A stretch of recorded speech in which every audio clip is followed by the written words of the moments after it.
Ons staan hier in 'n gebou wat afgebrand het. Vertel 'n bietjie vir my die storie. Wat was hierdie en wanneer het dit afgebrand?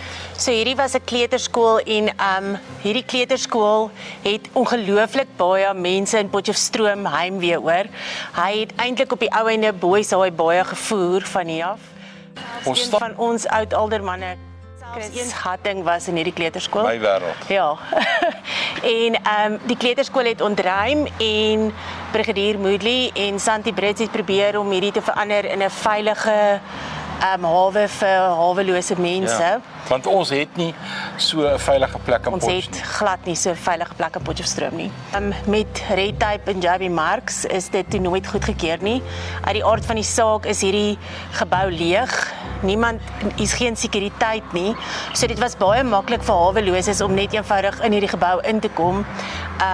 Jy sien hoe lyk dit hier, hulle gebruik dwelms en ons het al vele kere naalde en kondome opgetel.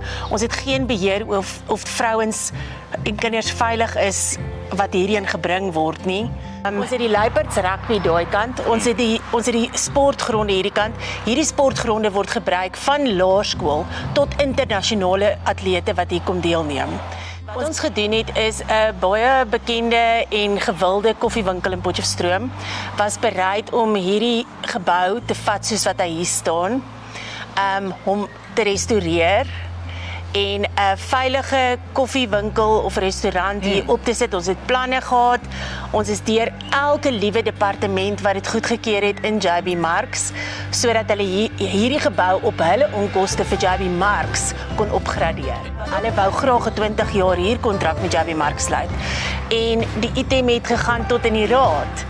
Ek het al gesien hoe ons hierdie internasionale atlete en al hierdie rugbymense, want dis mense wat geld in ons dorp inbring. Absoluut. Hier kan veilig huisves en hierdie onveilige plek verander in 'n veilige plek waar mense kan kom ontspan en kos koop en 'n koppie koffie drink. Met 'n meerderheid ANC objeksies is hy heeltemal onttrek uit die raad uit. Hy is nie net uitgestem nie, hulle het die hele item onttrek. Die vraag is, wat is die oplossing? Hoe sien jy dit? Wat moet hier gebeur dat ons hierdie situasie weer regstel? Theo, ons bly in so 'n ongelooflike dorp met ongelooflike sakemense. En as die huidige ANC bestuur net oor hulle self kan kom en mense toelaat om hierdie op hulle onkostes op te bou, 'n langtermyn huurkontrak met JB Marks te sluit, is hier eindelose potensiaal vir hierdie plek om hom eerstens veilig te maak, want dis ons groot risiko. Ons wil nie hê kindertjies wat hier in ouers se karre moet klim en jy het dan self gesien toe ons hier kom hoe stap mense net vrylik hier in. En dan is dit vrye toegang tot die stadion.